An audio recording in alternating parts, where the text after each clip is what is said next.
जय राधा वल्लभ श्री हरिवंश।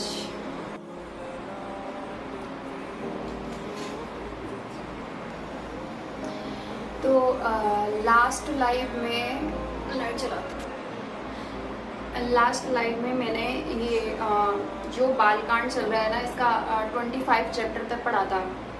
दुख सुख पाप पुण्य दिन राति, साधु साधु सुजाति कुजाति, दानव देव ऊंच अरु नीचू, अमेय सजीवनु महारु नीचू।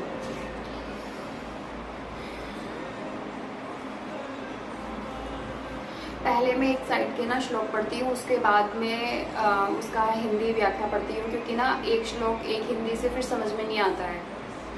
माया ब्रह्मा जीव जगदीसा, लच्छी अलच्छी रंग अग्निसा, कायसी मक सुसरी क्रम नासा, मरु मारव महिदेव गवासा, सरग नरक अनुराग विरागा, निर्मागम गुण दोष विभागा, जड़ चेतन गुण दोषमय विश्व किन्हीं करतार, संत हस गुण गही पई परिहारी बारी विकार, अस विवेक जब देहि विदाता, तब तजी दोष गुण ही मनुराता, काल सुभाव करम बरियाई, भले वो प्रकृति बस कोई भुलाई, सो सुधारी हरिजन जी मिले ही, दलित दोष विमल जसु देही, खलऊ करही भल पाई सुसंगु, मिटई न मलिन सुभाव अभंगु, लखी सुदेश जग पंचक जेऊ, विष प्रताप तुझे ही तेऊ, उग्रही अंत न होई निबाहु, काल नेमि जिमि रावण राहु, कियहु कुबेशु साधु सन्मानु, जिमि जग जामवंत हनुमानु, हानि कुसंग सुसंगति लाहु, लोहु वेद विदित सब काहू, गगन चढ़ई रज पवन प्रसंगा, कीचही मिलई नीच जल संगा, साधु असाधु सदन सुख सारी,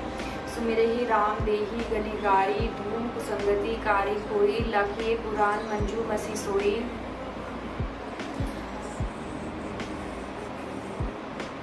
मंजू मसी सोई, सोई जल अनल अनिल संघाता, होई जलक जग जीवन दाता, ग्रह भेषज जल पवन पट पाई, कुचोक संजोग, होही कवस्तु सुवस्तु जग लखी सुलक्षण लोक, सम प्रकाश तम पाक दू नाम भेद विधि किन्हें, शशि शोषक पोषक समुझी जग जस अबजस देही, जड़ चेतन जग जीव जत सकल राममय जानी, बंदो सबके पद कमल सदा जोरी जुग पानी, देव धनुष नर नाग खाक प्रेत पिंतर गंधर्व, पंदो की नीर रजनीचर कृपा करूँ अब सर्व, दुख सुख पाप पुण्य दिन रात, साधु साधु सुजाति कुजाति, दानव देवता उच्च नीच, अमृत वीर सुजीवन सुंदर जीवन, मृत्यु माया ब्रह्मा जीव ईश्वर, संपत्ति दरिद्रता रंग राजा, काशी मगध गंगा कर्नाशा मारवाड़ा मलवा मालवा, ब्राह्मण कसाई स्वर्ग नरक अनुराग वैराग्य, ये सभी पदार्थ ब्रह्मा की सृष्टि में, मतलब कि सब कुछ एवरीथिंग जो भी हम आंखों से देख सकते हैं, जो सोच सकते हैं, जो खा सकते हैं, सब कुछ ब्रह्मा की सृष्टि में है। वे शास्त्रों ने उनके गुणों दोषों का विभाग कर दिया है। विधाता ने इस जड़ चेतन विश्व को गुण दोष में रचा है, किंतु संत रूपी हंस दोष रूपी जल को छोड़कर गुण रूपी दूध को ही ग्रहण करता है। मतलब कि जो जैसा जिसका स्वभाव है वो वैसे ही अपने दोस्त बनाता है ना। विधाता जब इस प्रकार का हंस का विवेक देते हैं तब दोषों को छोड़कर मन गुणों में अनुरक्त होता है। काल स्वभाव और कर्म की प्रबलता से भले लोग साधु भी माया के वश में होकर कभी कभी भलाई से चूक जाते हैं। सो सुधारी हरिजन जिमि लेही, दली दुष्ट दोष विमल जसु देही, खलऊ करही भल पाई सुसंगु, मिटई न मलिन सुभाव अभंगु। भगवान के भक्त जैसे उस चूक को सुधार लेते हैं और दुख दोषों को मिटाकर निर्मल यश देते हैं, वैसे भी दुष्ट भी कभी कभी उत्तम संग पाकर भलाई करते हैं, परंतु उनका कभी भंग न होने वाला मलिन स्वभाव नहीं मिटता। जो वेशधारी ठग हैं उन्हें भी अच्छा साधु का वेश बनाए देखकर वेश के प्रताप से जगत पूछता है, परंतु एक न दिन वे चूड़े ही आ ही जाते हैं। अंत तक उनका कपट नहीं मिटता, जैसे काल में भी रावण और राहु का हाल हुआ। बुरा वेश बना लेने पर भी साधु का सम्मान ही होता है, जैसे जगत में जामवान और हनुमान जी का हुआ। बुरा संग से हानि और अच्छे संग से लाभ होता है, यह बात लोक और वेद में है और सभी लोग इसको जानते हैं। पवन के संग से धूल आकाश पर चढ़ जाती है और वहीं नीचे की बहने वाले जल के संग से कीचड़ में मिल जाती है। साधु के घर के तोता मैना राम राम सुमिरते हैं और असाधु के घर के तोता मैना गिन गिन कर गालियाँ देते हैं। कुसंग के कारण धुआं कलिक कहलाता है। वही धुआं सुसंग से सुंदर स्याही होकर पुराण लिखने के काम में आता है। और वही धुआं जल, अग्नि और पवन के संग से बादल होकर जगत को जीवन देने वाला बन जाता है। ग्रह, औषधि, जल, वायु और वस्त्र, ये सभी कुसंग और सुसंग पाकर संसार में बुरे और भले पदार्थ हो जाते हैं। चतुर एवं विचारशील पुरुष ही इस बात को जान पाते हैं। महीने के दोनों पखवाड़ों में उजियाला और अंधेरा समान ही रहता है, परंतु विधाता ने इनके नाम में भेद कर दिया है। एक का नाम शुक्ल और दूसरे का नाम कृष्ण रख दिया है। एक को चंद्रमा का बढ़ाने वाला और दूसरे को उसका घटाने वाला समझकर जगत ने एक को सुयश और दूसरे को उपयश दे दिया। जगत में जितने जड़ और चेतन जीव हैं, सबको राममय जानकर मैं उन सबके चरण कमलों की सदा दोनों हाथ जोड़कर वंदना करता हूँ।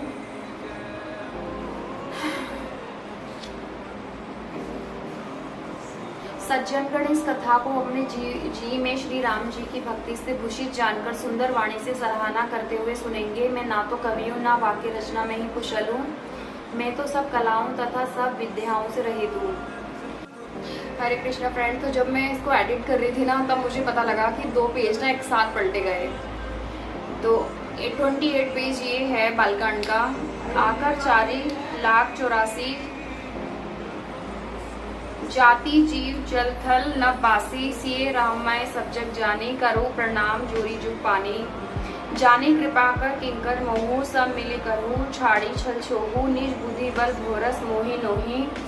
ताते विनय करो सब पाही, करन चहु रघुपति गुण गाहा, लघु मोती मोरी चरित अवगाहा। सूझ नायको अंग उपाओ, मन मति रंग मनोरथ राऊ। मति अति नीच ऊंची रुचि अच्छी, चाहिए अमिये जग जुरे न छाछी। क्षमी सज्जन मोरी ठिठाई, सुनही बाल वचन मन लाई। जो बालक कहा तोतरी बाता, सुनही मुदित मन पितु अरु माता। हसी पुरी कुरकुटिल कुविचारी, जे पर दूषण भूषण धारी। नीच कबित के ही लाग न नीका, सरस हों अथवा अति फीका। जे पर भनिति सुनत हर्षाही, ते बर पुरुष बहु जग नाही। जग बहु नरसर सरी सम भाई, जे निज बाढ़ी बढ़ी जल पाई। सज्जन सकृत सिंधु सम कोई, देखी पूरी विधु बढ़ई जुई। देवते मनुष्य नाग पक्षी प्रेत पितर गंधर्व किन्नर और निशाचर सबको मैं प्रणाम करता हूँ। और अब आप सब मुझ पर कृपा कीजिए। 84 लाख योनियों में 4 प्रकार के स्वदेश अंडज उद्भिद जरायुज जीव जल पृथ्वी और आकाश में रहते हैं। उन सबसे भरे हुए सारे जगत को श्री सीताराममय जानकर मैं दोनों हाथ जोड़कर प्रणाम करता हूँ। मुझको अपना दास जानकर कृपा की खान आप सब लोग मिलकर छल छोड़कर कृपा कीजिए। मुझे अपनी बुद्धि बल का भरोसा नहीं है, इसलिए मैं सबसे विनती करता हूँ। मैं श्री रघुनाथ जी के गुणों का वर्णन करता हूँ, परंतु मेरी बुद्धि छोटी है और श्री राम जी का चरित्र अथाह है। इसके लिए मुझे उपाय का एक भी अंग अर्थात कुछ लेश मात्र भी उपाय नहीं सूझता। मेरे मन और बुद्धि कंगाल हैं, किंतु मनोरथ राजा है। मेरी बुद्धि तो अत्यंत नीची है और चाह बड़ी ऊंची है। चाह तो अमृत पानी की है, पर जगत में जुड़ती छाछ भी नहीं। सज्जन मेरी ठिठाई को क्षमा करेंगे और मेरे बाल वचनों को मन लगाकर प्रेम पूर्वक सुनेंगे। जैसे बालक जब तूतले वचन बोलने लगता है तो उसके माता पिता उन्हें प्रसन्न मन से सुनते हैं, किंतु क्रूर कुटिल और बुरे विचार वाले लोग जो दूसरे के दोषों को ही भूषण रूप से धारण किए रहे हैं अर्थात जिन्हें पराये दोषी प्यारे लगते हैं, वो हंसेंगे। रसीली हो या अत्यंत फीकी, अपनी कविता किसे अच्छी नहीं लगती।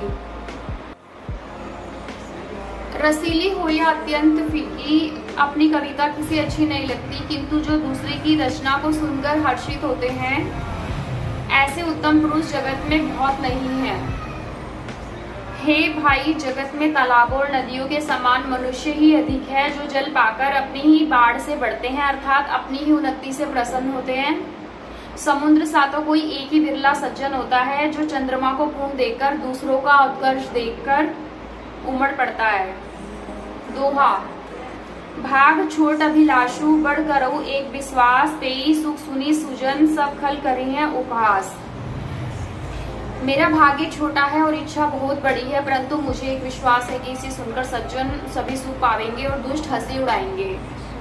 खल परिहास होई मिहित मोरा का कलही कलकंठ कठोरा, हंस ही पद दादुर चात कही, हंस ही मलिन खल विमल बद कही, कबित रसिक न राम पद नेहू, तिन्हा कहाँ सुखद हास रस एहू, भाषा भनीति भोरी मति मोरी, हंसीबे जोग हंसे नहीं खोरी, प्रभु पद प्रीति न समुझी नीकी, तिन्ही कथा सुनी लागी ही फीकी, हरिहर पद रति मति न कुतरकी, तिन्हा कहूँ मधुर कथा रघुबर की। राम भक्ति भूषित जिय जानी, सुनी सुजन सुराही सुबानी, कभी ना हो नहीं वचन प्रवीणु, सकल कला सब विद्या हीनु। हे भाई, जगत में तालाबों और नदियों के समान मनुष्य ही अधिक हैं, जो जल पाकर अपनी ही बाढ़ से बढ़ते हैं, अर्थात अपनी ही उन्नति से प्रसन्न होते हैं। तो मैंने पढ़ दिया था। मेरा भाग्य छोटा है और इच्छा बहुत बड़ी है, परंतु मुझे एक विश्वास है कि इसे सुनकर सज्जन सभी सुख पाएंगे और दुष्ट हंसी उड़ाएंगे। किंतु दुष्टों के हंसने से मेरा हित ही होगा। मधुर कंठ वाली कोयल को कोई तो कठोर ही कहा करते हैं, जैसे बगुले हंस को और मेंढक पपीहे को हंसते हैं, वैसे ही मलिन मन वाले दुष्ट निर्मल वाणी को हंसते हैं। जो ना तो कविता के रसिक हैं और जो ना जिनका श्री रामचंद्र जी के चरणों में प्रेम है, उनके लिए भी यह कविता सुखद हास्य रस का काम देगी। प्रथम तो यह भाषा की रचना है, दूसरी मेरी बुद्धि भोली है, इससे यह हंसने के योग्य ही है। हंसने में उन्हें कोई दोष नहीं। जिन्हें ना तो प्रभु के चरणों में प्रेम है, ना ही अच्छी समझ है, उनको यह कथा सुनने में फीकी लगेगी।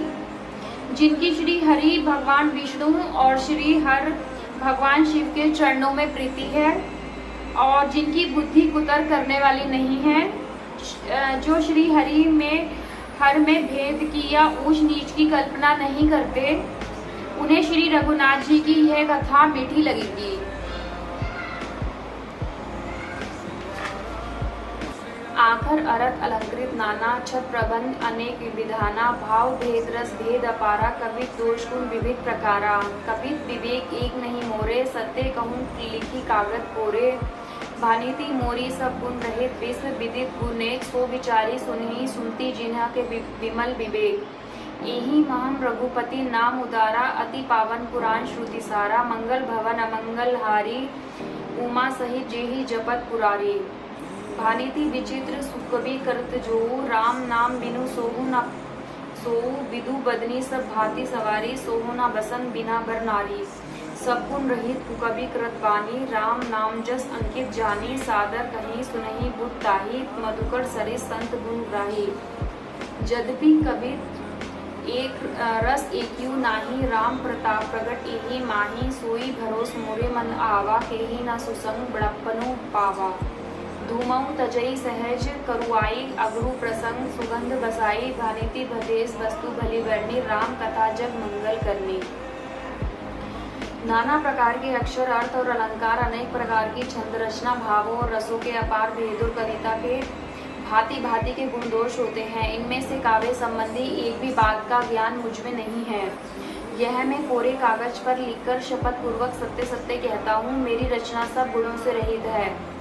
इसमें बस जगत प्रसिद्ध एक गुण है, उस विचार कर अच्छी बुद्धि वाले पुरुष जिनके निर्मल ज्ञान है इसको सुनेंगे। इसमें श्री रघुनाथ जी का उदार नाम है जो अत्यंत पवित्र है, वेद पुराणों का सार है, कल्याण का भवन है और अमंगलों को हरने वाला है, जिसे पार्वती जी सहित भगवान विष्णु जी भगवान शिव जी सदा जपा करते हैं। जो अच्छे कवि के द्वारा रची हुई बड़ी अनूठी कविता है वह भी राम नाम के बिना शोभा नहीं पाती। जैसे चंद्रमा के समान मुख वाली सुंदर स्त्री सब प्रकार से सुसज्जित होने पर भी वस्त्र के बिना शोभा नहीं देती। इसके विपरीत कवि की रची हुई सब गुणों से रहित कविता को भी राम के नाम एवं यश से अंकित जानकर बुद्धिमान लोग आदर पूर्वक कहते और सुनते हैं, क्योंकि संत जन भोरे की व्यापी गुण ही को ग्रहण करने वाले होते हैं।